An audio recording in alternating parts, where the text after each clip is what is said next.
India के कप्तान महेंद्र सिंह धोनी ने कांग्रेस के युवराज राहुल गांधी से की है मुलाकात। देहरादून में साक्षी संग 7 फेरे लेने के बाद दिल्ली आए धोनी सुबह 9:30 बजे के आसपास 10 जनपद पहुंचे। राहुल से मुलाकात के दौरान उनके साथ आरपी सिंह भी थे। और ये तो राहुल जी से मुलाकात करने में इसमें क्या है? अगर किसी ने मुलाकात की होगी तो इसमें क्या है? धोनी और राहुल के बीच हुई इस मुलाकात का क्या मकसद था, इस बारे में कोई खुलकर बोलने को तैयार नहीं है, लेकिन कहा जा रहा है कि धोनी राहुल को अपने रिसेप्शन पार्टी का न्योता देने आए थे। दोनों के बीच वैसे भी कई समानता है। धोनी और राहुल अपने अपने काम और कूल नेचर के लिए जाने जाते हैं और सबसे बड़ी बात यह कि करीब 5-6 साल पहले दोनों का अपनी अपनी फील्ड में उदय होता है और इन 5-6 सालों के बाद वो अपनी अपनी फील्ड के सबसे बड़े धुरंधरों में से एक बन चुके हैं। इसीलिए ये दोस्ती अगर आगे चलकर और परवान चढ़ती है तो आश्चर्य नहीं होना चाहिए।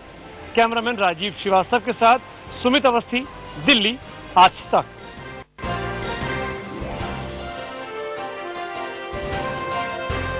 ये तस्वीरें हैं अंबाला की, जहां मॉनसून के बादल कुछ इस तरह बरसे कि रेल की पटरियां पानी में डूब गईं, जिसके चलते ट्रेनों की आवाजाही थम गई।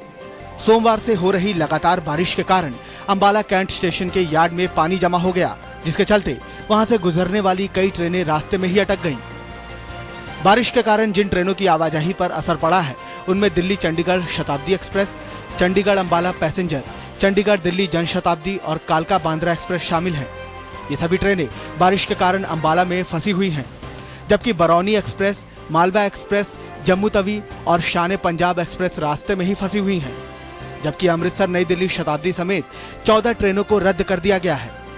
रेल प्रशासन अब रेल की पटरियों से पानी हटाने के काम में जुटा है ताकि ट्रेनों की आवाजाही चालू हो सके। इस बीच रास्ते में फंसे मुसाफिर अब भी ट्रेनों की रवानगी का इंतजार कर रहे हैं। चंद्र प्रकाश, अंबाला, आज तक।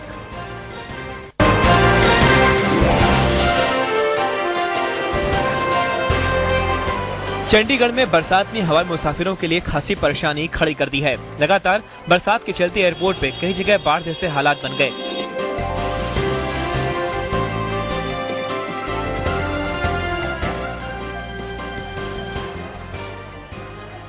क्रिकेट के मैदान में कमाल दिखाने वाले युवराज और हरभजन सिंह भी बारिश की मार से नहीं बच पाए।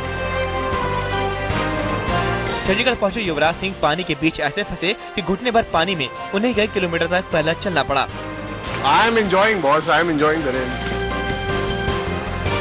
पानी भर जाने से गाड़ियों की रफ्तार भी थम गई, जिसके चलते लोग घंटों जाम में फंसे रहे। सत्येंद्र चौहान, चंडीगढ़, आज तक।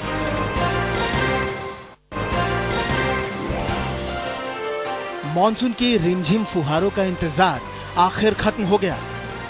पानी से भरे बादलों ने ऐसी रफ्तार पकड़ी कि महज 24 घंटे के भीतर राजस्थान समेत देश के ज्यादातर हिस्से पानी में सराबोर हो गए।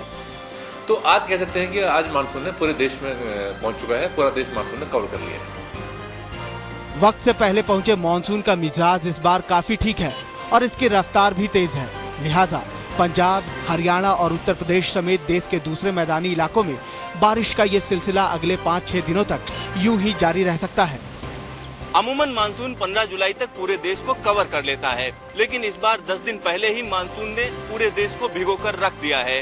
इससे किसानों की उम्मीदें हरी हो गई हैं और साथ ही मौसम विभाग की बाछें खिल गई हैं। मौसम विभाग का अनुमान है कि इस बार मानसून सामान्य या इससे ज्यादा रहेगा, कम तो कतई नहीं। सिद्धार्थ, दिल्ली, आज तक। उत्तर प्रदेश के हापुड़ में बने एफसीआई के गोदाम में बर्बादी के कगार पर खड़ा है 25 करोड़ रुपए का गेहूं। एफसीआई गोदाम में खुली जगह पर पड़े थे 25 लाख बोरे गेहूं के। बरसात में ये गेहूं बुरी तरह भीग गए और गेहूं सड़ने की कगार पर है। एफसीआई प्रशासन का कहना है कि गेहूं के बोरे मजदूर न होने की वजह से गोदाम के अंदर नहीं पहुंच पाए। कुछ ज्यादा स्पेशल आने की वजह से पूरा स्टॉक अभी बाहर डंप है, क्योंकि हमारे पास लेबर स्ट्रेंथ इतनी नहीं है। स्कूलों में मिलने वाले दोपहर के खाने, गरीबों को जन वितरण प्रणाली में मिलने वाला गेहूं है ये, जिसकी हालत एफसीआई की अनदेखी की वजह से ऐसी हो गई है। जिले के डीएम ने तहसीलदार से जांच करवा एफसीआई के वरिष्ठ अधिकारियों को इसकी जानकारी दी है। हमारी तरफ से ये है, क्योंकि ये भारत सरकार की कॉर्पोरेशन है, तो हम जो है इसमें जो उच्च अधिकारी है उनको लिखेंगे। ये आलम उस उत्तर प्रदेश में है जहां वाराणसी में चौबेपुर और कमौसी गांव में एक पिता ने भूखमरी के चलते अपनी 3 बच्चियों की हत्या कर दी है। आज तक ब्यूरो।